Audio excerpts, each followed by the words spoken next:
Remember a couple of videos ago where I predicted that the Thunder would win the NBA championship and that the series was most likely over? Yeah, neither do I. Yeah. Looking like a trouble when I walked in the building. That mean I got something expensive. Know my friends, they killing. All these hoes I'm killing. Yo, what is up, guys? James Carter TV, and it's time to predict the 2016 NBA Finals between the Golden State Warriors and the Cleveland Cavaliers. And yes, a couple of videos ago, I said that the Thunder were going to win the NBA championship, that it was their year, that it looked like it was their year, and it did. I mean, because let's not be revisionist, right? In that moment, it looked like, man, the Thunder are ready to finally win an NBA championship.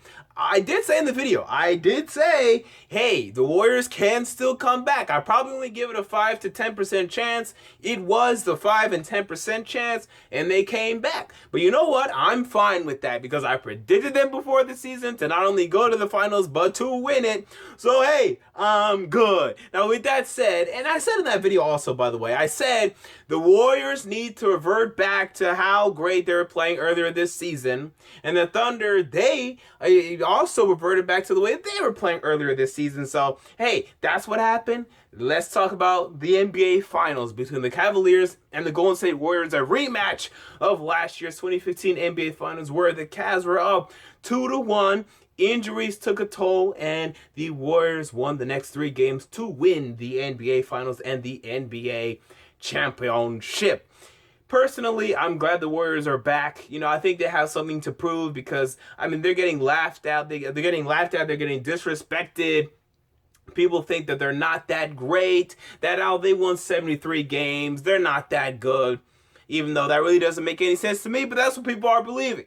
So, honestly, I'm hoping the Warriors win just for that, but also I wouldn't be upset if the Cavs won either, just to finally have a championship in Cleveland. So, hey, I'm kind of conflicted. We'll see what happens in this final. So, from looking at the game from an analytical perspective, or the finals, I should say, it's going to be very interesting. These teams match up very interesting to one another. I mean, you have Kyrie Irving on one side and Stephen Curry. Both guys not really known for their defense, but known for their offense ability. Steph Curry more of an outside shooter. Kyrie Irving more of a slasher, driver, finisher at the rim. You have LeBron James. No one can guard him. Draymond Green is going to try his best. Andre Iguodala is going to try his best. And Iguodala did have some success last year. Remember, everyone likes to put back the stat line, 44 points, 39 points, 40 points that LeBron James had in those finals, but they don't like to bring up the field goal percentages because they weren't very good. And that's because Andre Iguodala did a very good job of contesting LeBron James throughout that entire finals. When LeBron James has to attempt more than 25 shots or 20 shots even,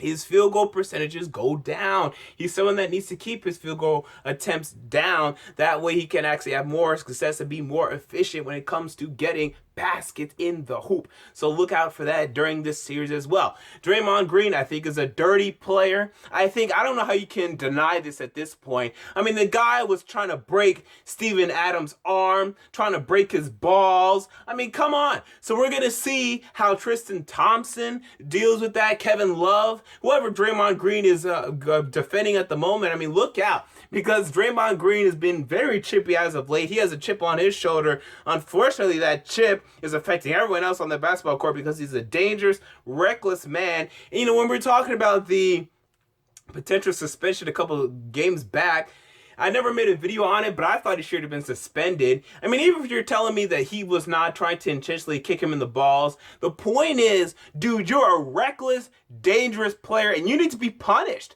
because you're playing out of control. And I played plenty of basketball games in my life, and I'm sure you have too. I've never kicked someone in the damn balls. And you want to know why? Because we're in control, and that needs to be punishable when you're out of control. You can be punished for being out of control. You can unfortunately just fucking elbow somebody's head off, or, you know, whatever. But when you're in control, that stuff doesn't happen. But if you're reckless and dangerous, you need to be punished for that. And I thought he needs to be punished because dude, relax. Get in control. You can be a damn good defender without breaking people's arms and kicking people in the damn balls. Relax, chill. Look out for that during this series because I don't think he's going to stop anytime soon. You look at Kevin Love. What kind of impact will he make in this series? He's been hot and cold and anything in between. In the playoffs, in the regular season, even last year, what kind of impact will he make on a game-to-game basis? I mean, I think he's probably going to do just fine. Probably average about 15, 16 points per game. Make some nice threes in there, but may have some struggles as well because Draymond Green is a pretty good perimeter defender. The way you beat Draymond Green is by blowing past him, slashing, finishing past him. And Kevin Love isn't a great slasher or finisher, so I think Draymond Green's actually going to have pretty good success defending Kevin Love if that's the matchup that they choose to run, and I think it will be, so look out for that.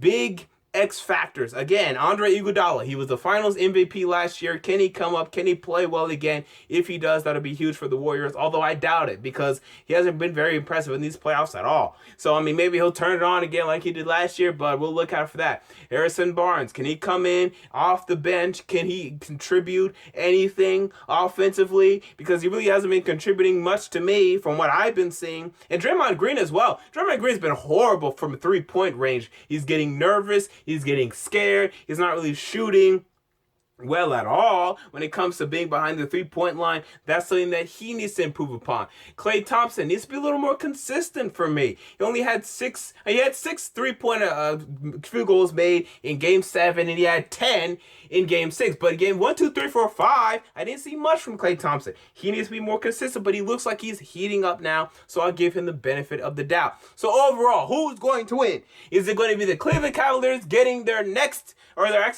their first championship in however long it's been, or will it be the Warriors getting their next, getting their second, as they continue to build a dynasty? Before the season, I had the Warriors in 6. Standing here today, I'm going to go with, and it pains me to say, because, man, I'm not sure if I'm going to be right on this one. But I'm going to go with the Warriors in 7. I think it's going to be close, and I hope it goes to Game 7 because it would be great. I just think the Warriors had 73 wins for a reason, man, because they're a great team. I think they're a great team. I think they're the better team, and I think they're going to beat the Cavs in 7 games, and that will be all she wrote. NBA Finals MVP being Stephen Curry. Until next time, James Carter TV, I'm out. Peace.